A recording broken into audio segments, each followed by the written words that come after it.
സർക്കാർ കലണ്ടറിൽ ഒന്ന് രേഖപ്പെടുത്തി കിട്ടുന്നതിന് വേണ്ടി.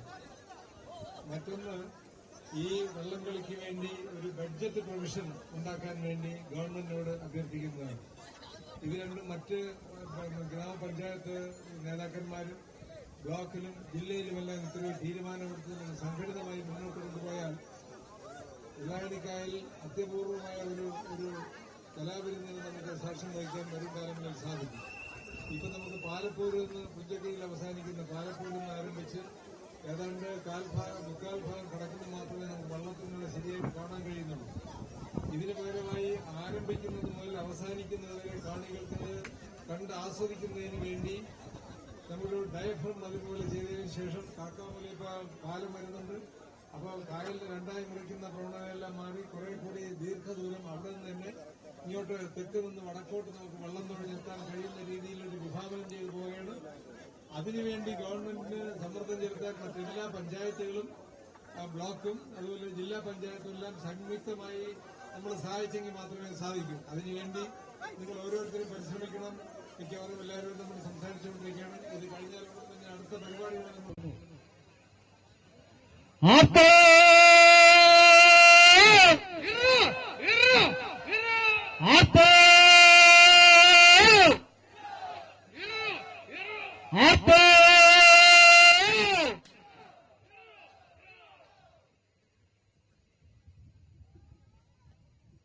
നമ്മുടെ മുഴുവൻ മത്സര വള്ളങ്ങളും ഈ വേദിക്ക് മുന്നിൽ അണിനിരക്കാം.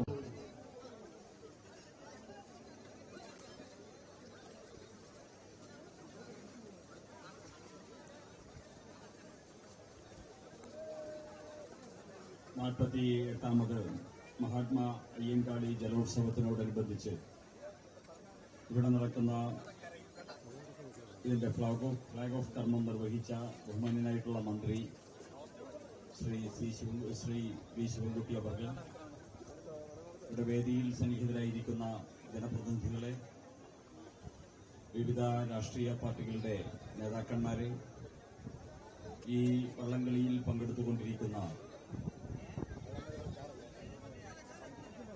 ഇതിന്റെ സംഘാടകർ ഉൾപ്പെടെയുള്ള മഹാത്മാ അയ്യങ്കാളി ജലോത്സവം വിജയിപ്പിക്കുന്നതിന് വേണ്ടി കഠിനാധ്വാനം ചെയ്യുന്ന സഹപ്രവർത്തകരെ, മാധ്യമ സുഹൃത്തുക്കളെ, എല്ലാവർക്കും എന്റെ വിനീതമായ നമസ്കാരം. ഇന്ന് 162ാമത് മഹാത്മാ അയ്യങ്കാളിയുടെ ജയന്തിയാണ്. ദിനമെന്ന നിലയിൽ 28-ാം തീയതി, ഓഗസ്റ്റ് 28-ാം തീയതിയായിരുന്നു നടന്നതെങ്കിലും ഇന്ന് നാള് എന്ന നിലയിൽ, ജന്മനാളെന്ന നിലയിൽ 162ാം ജന്മനാളാണ് മഹാത്മാ അയ്യങ്കാളിയുടെ.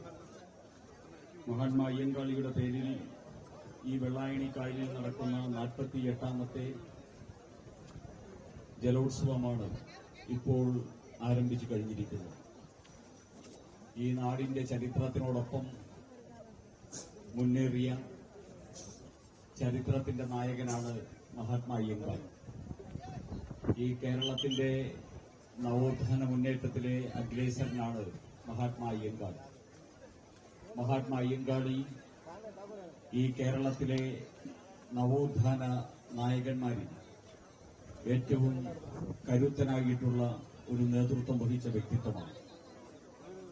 അദ്ദേഹം ആഗ്രഹിച്ചതെല്ലാം അദ്ദേഹത്തിന്റെ ജീവിതകാലത്തിൽ തന്നെ അദ്ദേഹം സാക്ഷാത്കരിച്ചു.